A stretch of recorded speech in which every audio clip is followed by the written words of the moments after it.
नमस्कार दोस्तों, स्वागत है आपका हमारे YouTube चैनल शिव भक्ति टीवी पर। हर हर महादेव, ओम नमः शिवाय।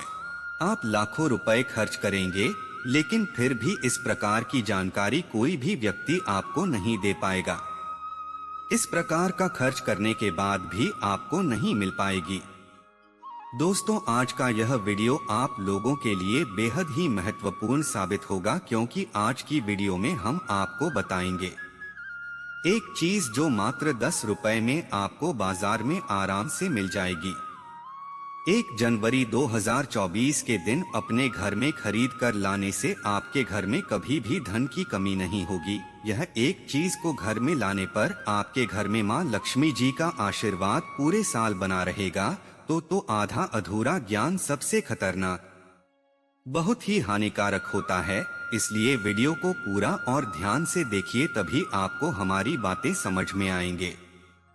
दोस्तों, स्वागत है आपका शिव भक्ति टीवी पर। आगे बढ़ने से पहले वीडियो को लाइक और चैनल को सब्सक्राइब कर लीजिए, जिससे शिव जी की कृपा आप पर सदैव बनी रहे। चलिए वीडियो शुरू करते हैं। 9 दिसंबर का महीना चल रहा है। अगले महीने यानी जनवरी साल 2024 की शुरुआत हो जाएगी। अगर आपका कोई जरूरी काम बाकी है तो उन्हें इसी महीने यानी दिसंबर तक फटाफट दीजिए। हमें 1 जनवरी के दिन ही चीजों को खरीद करके अपने घर में लाना है, जिसने हमारा 2024 का जीवन है वह बहुत सुखमय तरीके से बीते, हमें धन की प्राप्ति हो, माता लक्ष्मी का घर में आगमन हो। गुरु जी कहते हैं कि हमें कुछ उपाय को करना है और कुछ सामग्री को खरीद करके लाना है। अगर आप इन चीजों को खरीद करके अपने घर में लाते हैं तो आपको बहुत ही लाभ मिलता है, माता लक्ष्मी का आगमन होता है, आपको धन की प्राप्ति होती है। आइए आपको बताते हैं अगले साल की पहली तारीख से आपको अपने घर में किन किन चीजों को लेकर आना है। नंबर 1, गणेश जी की मूर्ति। हिंदू धर्म में कोई भी शुभ कार्य करने से पहले भगवान गणेश जी की वंदना की जाती है। दोस्तों, हिंदू धर्म में भगवान गणेश जी को सबसे पहले माना जाता है। भगवान गणेश को बुद्धि का देवता कहा जाता है। कथा के अनुसार प्रत्येक पूजा पाठ में सबसे पहले भगवान गणेश जी की वंदना करते हैं। माना जाता है कि भगवान गणेश जी की कृपा से सारे दुख जीवन से सभी दूर हो जाते हैं। साथ में परिवार के सदस्यों को भी सभी परेशानियों से भी मुक्ति मिलती है। घर के मंदिर में भगवान गणेश की मूर्ति रखना शुभ माना जाता है। नंबर 2, चांदी के हाथी की मूर्ति। कथा में चांदी और पीतल के हाथी को घर के लिए सौभाग्यशाली बताया गया है। अपने घर की उत्तर दिशा में ठोस व चांदी के हाथी की मूर्ति रखने से घर में सुख, शांति और ऐश्वर्य में वृद्धि होती है। इससे भगवान गणपति और महालक्ष्मी दोनों का आशीर्वाद मिलता है। घर की उत्तर दिशा में हाथी का जोड़ा रखने से पॉजिटिव एनर्जी आती है और धन लाभ होता है। घर में चांदी के हाथी के जोड़े रखने से धन के नए नए स्रोत खुलते हैं, व्यापार में तरक्की संभावनाएं बनती है। अगर हाथी की मूर्ति को स्टडी रूम में रखा जाए तो बच्चों का पढ़ाई में भी मन लगता है और मस्तिष्क में एकाग्रता आती है।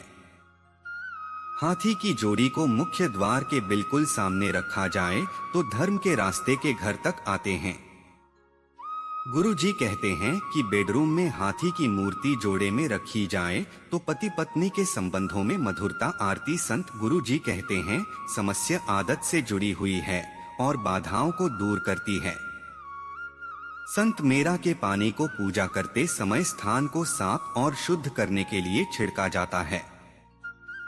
शंख की ध्वनि ऊर्जा को दूर करती है, क्योंकि इसमें उपचार और कंपन गुण होते हैं।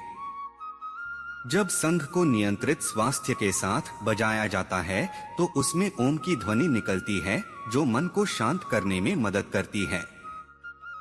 तंग को ध्वनि उत्पन्न करने वाले उपकरणों में से एक माना जाता है। तो आगे बढ़ने से पहले मैं आपसे रिक्वेस्ट करूंगा कि आप हमारे चैनल को सब्सक्राइब करें तथा वीडियो को लाइक और शेयर करें। आगे बढ़ते हैं। नंबर 3, गुरु जी कहते हैं कि यदि आपने अपने घर में तोता रखा है तो घर में दरिद्रता का दूर दूर तक कोई बात नहीं हो पाएगा। मतलब यह है कि बीमारी, रास्ता और दरिद्रता जैसी मुसीबतों से आपको छुटकारा मिल सकते हैं। नंबर 4, मोरपंख। हमारे देश में मोरपंख को लेकर कई प्रकार की मान्यताएं प्रचलित। कथा में मोरपंख को देवताओं का अस्तिया माना गया है। खासतौर पर मोरपंख भगवान कृष्ण के पसंदीदा आभूषणों में से एक है। इसीलिए कान्हा को मोरपंख अर्पित किया जाता है तथा में भी मोरपंख घर में रखने से वास्तु दोष दूर होते हैं। इसके अलावा यह घर की आर्थिक स्थिति को ठीक करने में भी मदद करता है। मोरपंख में सभी देवी देवताओं और नवग्रह विराजमान घर में रखने से घर के लोगों की आर्थिक समृद्धि होती है। गुरु जी कहते हैं कि यदि घर में मोरपंख हो तो घर में किसी प्रकार का संकट नहीं आता है और सुख शांति बनी रहती है। नंबर 5, और घर लाएं। तुलसी का पौधा। साल 2024 शुरू होने से पहले घर में मां तुलसी का पौधा लाएं। घर में तुलसी का पौधा लगाने से परिवार के सदस्य सुखी होते हैं। साथ ही मां लक्ष्मी की कृपा प्राप्त होती है और गोमती चक्र का घर के वास्तु दोष निवारण में बहुत योगदान। निर्माण के समय इमारत के नीचे 11 गोमती चक्र मिट्टी में दबा देने से घर में रहने वाले सभी सदस्यों के जीवन में सुख समृद्धि आती है और घर नेगेटिव एनर्जी से दूर रहते हैं। यदि घर पहले से बना हुआ है और दबाने की कोई जगह नहीं है तो 11 गोमती चक्र अपनी पूजा स्थल में रखें। व्यापार में वृद्धि के लिए गोमती चक्र का इस्तेमाल किया जाए। किस स्थान पर? शुक्ल पक्ष में गुरुवार के दिन आप हल्दी और केसर से 11 गोमती चक्र पर तिलक लगाकर एक कपड़े में बांधकर रख दें। चाहे तो इस कपड़े को चौखट पर भी लगा सकते हैं। ऐसा करने से व्यापार में जल्दी ही वृद्धि होने लगेगी। इसी प्रकार गोमती चक्र लाल कपड़े में लपेटकर लॉकर या कैश बॉक्स में रखने से कभी धन की कमी नहीं होती है। नंबर 6, लकड़ी का कछुआ। कथा के अनुसार कछुआ को घर में रखने से आपके घर में सकारात्मक ऊर्जा का संचार होता है। यह निवासियों को अच्छे स्वास्थ्य और लंबे जीवन, पैसा आने की संभावनाएं प्रदान करता है। यह नकारात्मक ऊर्जा को घर से दूर रखने के लिए भी जाना जाता है। किसी की इच्छाओं को पूरा करने और कैरियर के विकास में सहायता कर सकते हैं। अगर इसे बेडरूम में रखा जाए तो यह अनिद्रा और चिंता का इलाज कर सकता है। कछुए को रखने की दिशा भी बहुत महत्वपूर्ण होती है। नंबर 7, लघु नारियल को श्रीफल भी कहते हैं, यानी कि लक्ष्मी का फल। महालक्ष्मी से संबंधित होने के कारण लघु नारियल धन संबंधी परेशानियों दूर करने की क्षमता रखता है। उसको मार्केट में भी 10 रुपए से लेकर 15 रुपए तक आराम से मिल जाएगा। लघु नारियल के आकार में थोड़ा छोटा होता है। इसके प्रभाव अत्यंत चमत्कारी होते हैं।